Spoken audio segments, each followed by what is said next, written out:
If you know these 6 trends, you will be able to predict the future much more confidently, and you will clearly know what are the changes that you as a CXO need to bring to your business model. Now, digital maturity is a very strange thing. Don't think digital maturity is reached in a matter of 5 years or 10 years. For some industries, it might take 10 years or 50 years, and after 50 years, there might be something else that they would be aspiring for.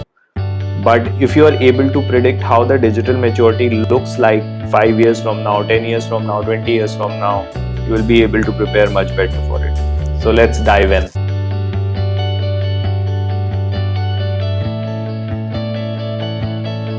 And we go live. Today we are going to talk about digital maturity models. One of the questions that is troubling the CDOs and the CXOs is that how to understand whether the industry in which they are operating has reached digital maturity or not. Disruption is an ongoing phenomena, but it is also very important to understand at what stage is the disruption in your industry right now. If you understand the digital maturity models in your industry, then things would be very simple for you. You will be able to understand that how the leaders in your industry are performing compared to the laggards, and what are the changes you need to introduce to your own business models.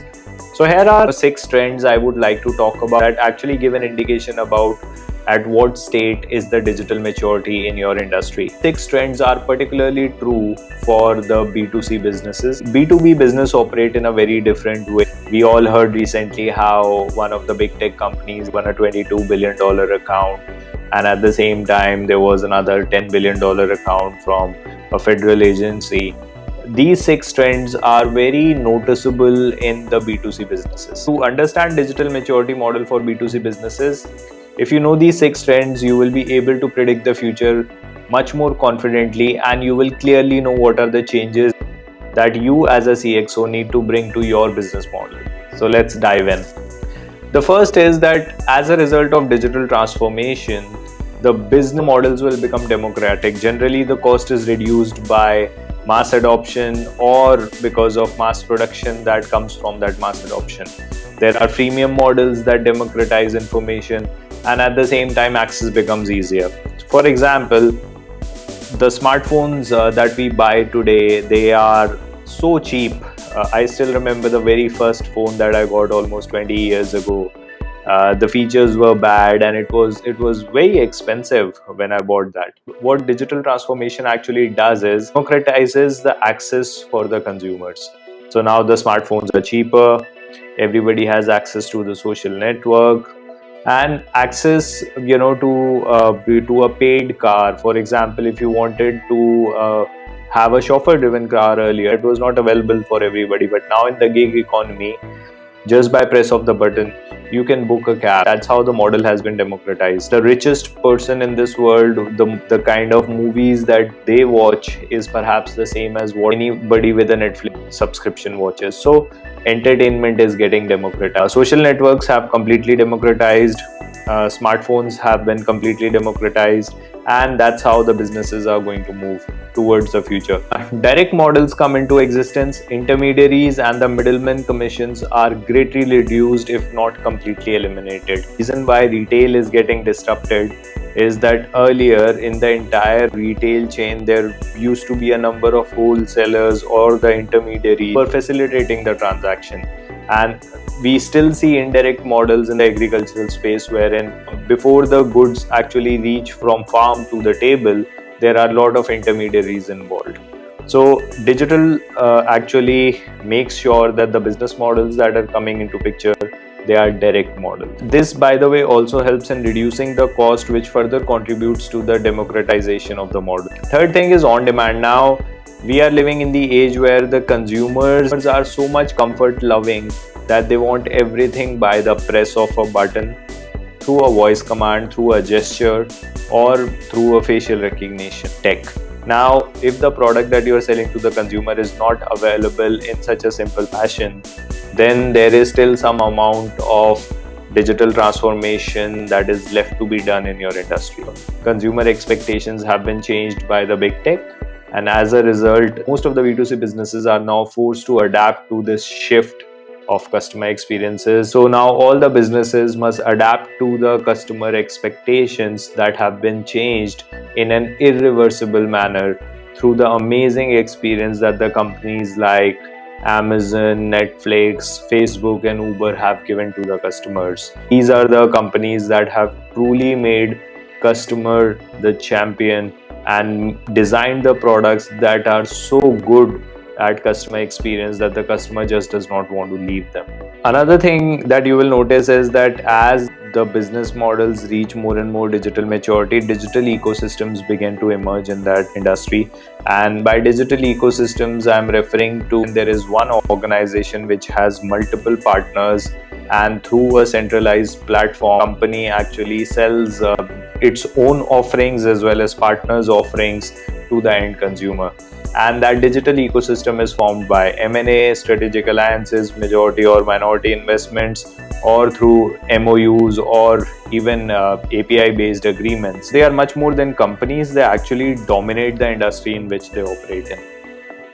Another thing worth noticing is that not only we see the rise of the companies that begin to play the role of an orchestrator of an ecosystem, we also see supporting smaller ecosystems beginning to emerge. For example, with the rise of the e-commerce ecosystems, we saw a lot of smaller ecosystems that facilitate e-commerce that have started to emerge. With the rise of the mobility ecosystem, we saw a lot of insurance, payments, car financing ecosystems that started beginning to emerge, that helped ensuring that the overall ecosystem plays out well. You can say that these enabling ecosystems are enablers, but sometimes they operate as an altogether separate entity or as independent yet smaller ecosystems. Another way to judge the digital maturity models in your industry is that at what level is the data monetization model, how accurately is the process data,